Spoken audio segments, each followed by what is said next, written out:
അപ്പം ഇന്ന് രാവിലെ 4:30ക്ക് എണീറ്റുകൊണ്ട് മോനേട്ടൻ നേരത്തെ പോകണം. അപ്പോൾ തറവാട്ടിൽ നിന്ന് ഇന്നലെ കുറേ കറിവേപ്പില കൊണ്ടുവന്നിട്ടുണ്ടായിരുന്നു. അപ്പോൾ ഇനി അതൊക്കെ ഒന്ന് വൃത്തിയാക്കിയിട്ട് ഒരു കുപ്പിയിലാക്കിയിട്ട് ഫ്രിഡ്ജിൽ വെക്കണം. പിന്നെ രാത്രി ഞാൻ അവിയലുണ്ടാക്കിയിരുന്നു.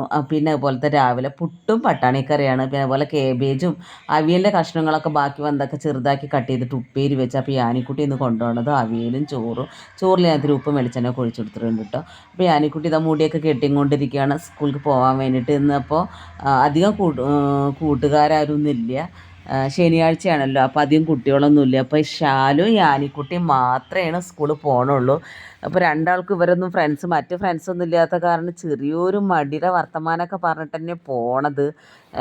നമുക്ക് പോകണോ, തിരിച്ച് വീട്ടിലേക്ക് തന്നെ പോയാലോ എന്നൊക്കെ പറഞ്ഞിട്ട്. പിന്നെ അവരെ ഫ്രണ്ട്സൊക്കെ റോട്ടിൽ കൂടെ മിഠായി വാങ്ങാൻ കടയിലേക്കൊക്കെ പോകണ്ട നേരത്തെ. അപ്പോൾ അതൊക്കെ കാണുമ്പോൾ ഇവർക്ക് ചെറിയൊരു മടിയൊക്കെ ഉണ്ട്.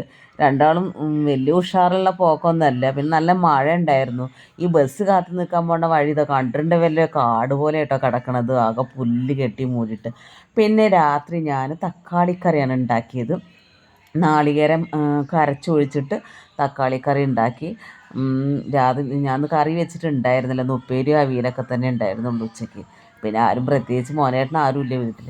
അങ്ങനെ യാനിക്കുട്ടി ഒരു പാട്ടൊക്കെ വെച്ചിട്ട് ഡാൻസൊക്കെ പ്രാക്ടീസ് ചെയ്തുകൊണ്ടിരിക്കുകയാണ്. അപ്പോൾ എല്ലാവരും ഞങ്ങളുടെ ചാനൽ സബ്സ്ക്രൈബ് ചെയ്യുക, കമൻറ്റ് ചെയ്യുക, ലൈക്ക് ചെയ്യുക.